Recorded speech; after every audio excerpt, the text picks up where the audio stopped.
you're talking about. I don't know. Is it Ronaldo's Portuguese, right? Yeah. But he's kind of an asshole. Oh, I love.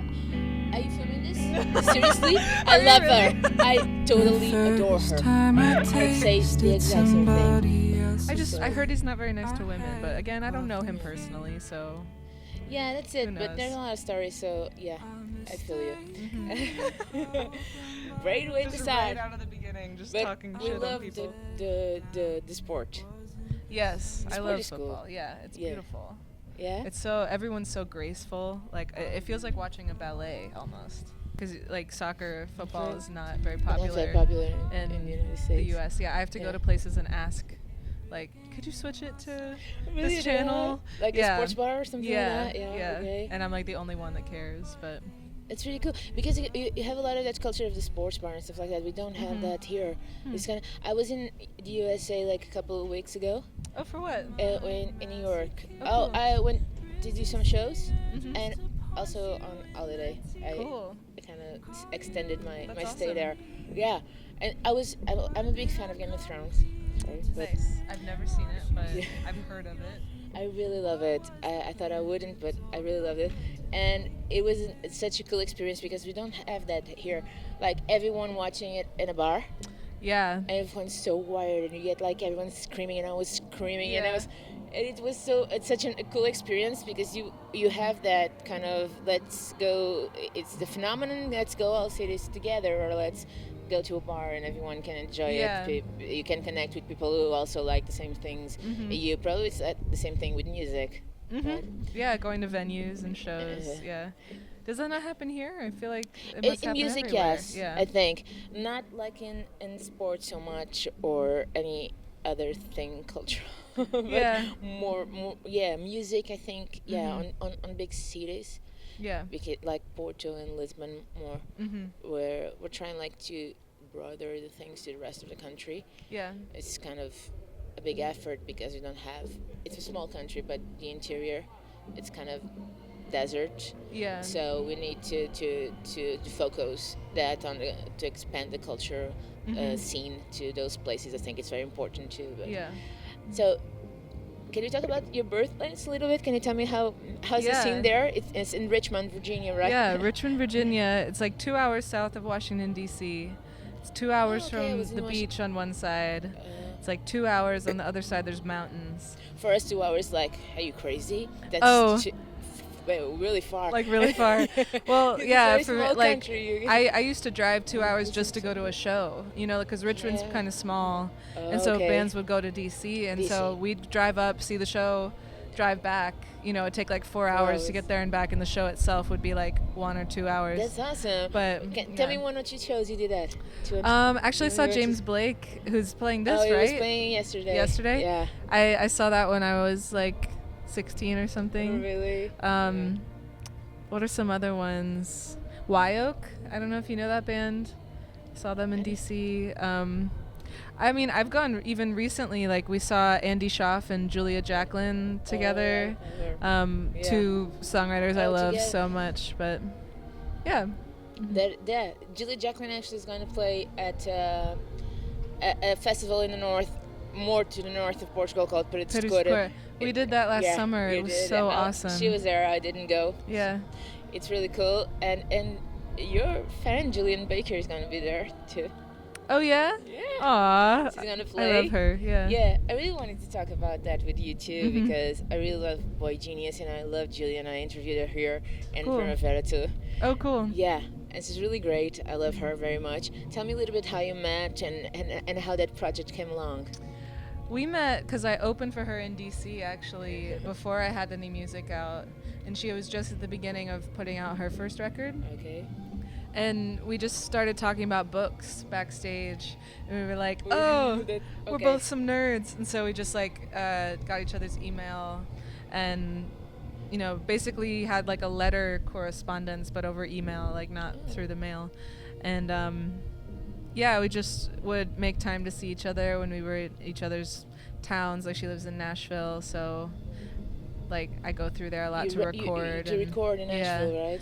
Yeah, so Yeah, that was pretty convenient and cool. Yeah. That's great. And you talked about books. Can I talk a little bit about books with you? I'd love Yeah, that I'd love because that. one of the things people actually were so worried about that interview is because you talked a lot about books and people. Can you put a list of what you said about the Yeah. books? And I Uh-huh. talked a lot because she was studying also literature, Yeah. so it was really cool. So tell me some of your favorites too. Favorites. Let me think. Well, on this tour, I read a book called Motherhood by Sheila Heti, which is so good. The premise is basically it's her working through this question of like, do I have value if I'm not going to be a mother? And she's a writer, so Oh she's yeah. like, am I exempt from having a child because I've made these books? You know, like having a child is a creative Okay. pursuit, So- but she's like, I'm creative in this other way. And so I was just like, this is amazing. Because I think about not having kids too. And yeah, actually, me but- too. Do you think yeah. it's a? You say your first album is called No Burdens, but do you think that's a burden for women having children? having children? Like a society kind of like expect us to.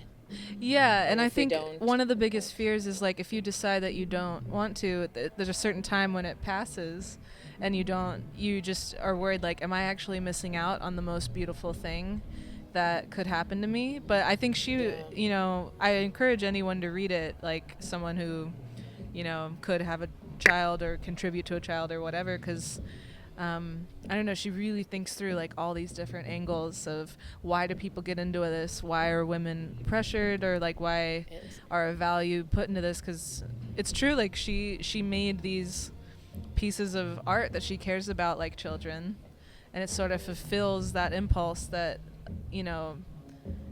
isn't as intense or long term as like a whole human. So yeah, I don't know what I think. I'm really young too, so my mind might change. I'm also adopted, so I have this perspective of like, even if I'm really old, maybe if it ever makes sense to me, I'll just adopt someday. It doesn't have to be. I feel the same way actually. Yeah. I think there are so many kids in the world that need love and they need a home and Yep. like putting a child in the world and in this world. In this I think world. I feel Yeah, I yeah, feel no. like I'm a little bit like I think the opposite of you. I'm a little bit of a nihilist, Yeah. but No, me too. maybe But I'm a I'm bit cynic. optimistic. I'm an optimistic nihilist. Oh, I think. okay. Yeah. Nature would love you, like like to study you or something like that. Uh-huh. Okay, they're already cutting us, but okay. And I haven't asked you. Oh about- no, we haven't no. even. Yeah. Yeah, we're Well, just I'll chatting, but this is cool also. Yeah. I really love we're just chatting about stuff. But Yeah. okay, I have to ask her about music, obviously. Cool. You're there's a transition that I feel that it's absolutely amazing from I don't want to be funny anymore Mhm. to historian. Mhm. It gets pretty heavy and beautiful at the same time because you pick up mundane episodes of everyone's lives Mhm. and you put a poetic perspective on it that it's just absolutely beautiful Oh, thank lyric you. wise. How do you see yourself from I don't want to be funny anymore, which I think it's a really I totally kind of connect with that song a lot when I was young, when I was in my teenage years. I wanted to be in the cool gang. I wanted to be Right. and I feel the pressure and I would turn to humor to kind of shelter myself and to protect myself. Yeah. And I think that song it's really fantastic when it comes like to self-love and to find your self-worth without having to be appreciated by someone else to feel that. Yeah. Is that what you wanted That's true. Yeah, and it's funny, they do feel really different. Like I Don't Want to Be Funny Anymore is kind of playful. It's a lot about Exactly. youth. But it's still about like you deciding who you are and making the best of the truth, like not just playing on fantasies of who you want to be or like and what is expected of you? Yeah. It's a lot of pressure when you're young. Yeah. When you're growing So up. Historian Yeah. has similar goals, to just like look at the truth and make the best of it. So Historian's more about like loss and how to find yourself in that and like just maintain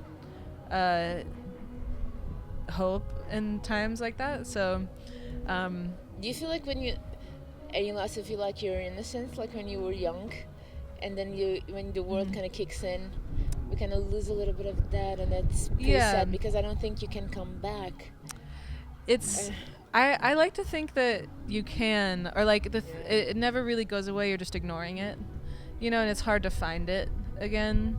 Um, and also like this idea of innocence being preserved just for young people, I think, is kind of pessimistic, because I know a lot of like older folks that it's because I I want know, to be yeah. innocent and playful like That's a great. child, like when I'm older, like I just hope to That's beautiful not to explore. lose that. Yeah. Yeah, it's a Mhm. really good exercise just to actually for sanity and be Yeah. for health. Yeah. And okay, I have just one last question. Cool. Actually, I really, your song like Pillar of Truth Mhm. also speaks to me so much. I cried so much when I heard it the first time, and I got the lyrics too, because I had such a profound relationship with my grandmother. Yeah. I don't know if it was your case, but Mhm.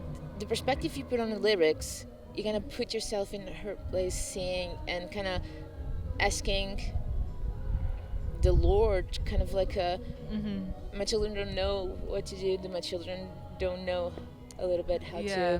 walk in this world alone. Do you think it's a fear of everyone regarding? Do you feel that was your grandmother's fear too?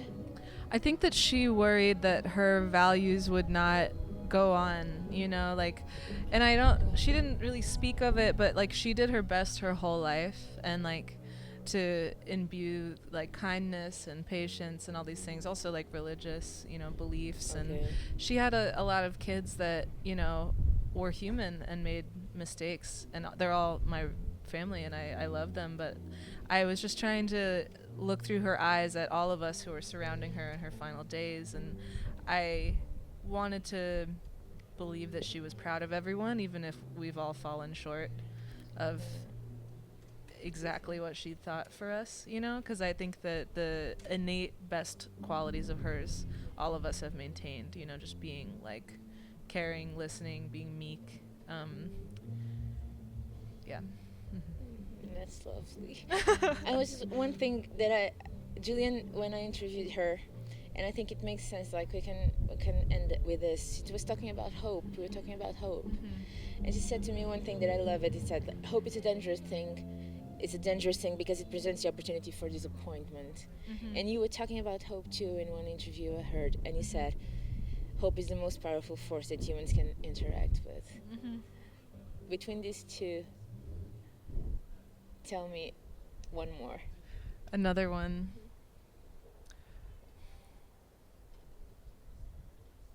Because I think when you hope for something, there's a lack. Yeah, I think that like in order to hope for anything, you're admitting the fact that You're lacking something. yeah, that you're lacking something. But that's also how learning is. Like you have to not know something before you can learn it. Like it takes humility to be hopeful. And it's one of those things where like you have to be really you're making yourself vulnerable when you're being hopeful, but that's also the strongest thing that you can do. It's like those two words, while they sound like they're supposed to be opposite, they're actually usually the same thing. Oh, I think this is a great way to end it. Cool. Thank you so much. Yeah, thanks for such a I nice talk. Yeah. know it's near. Aw.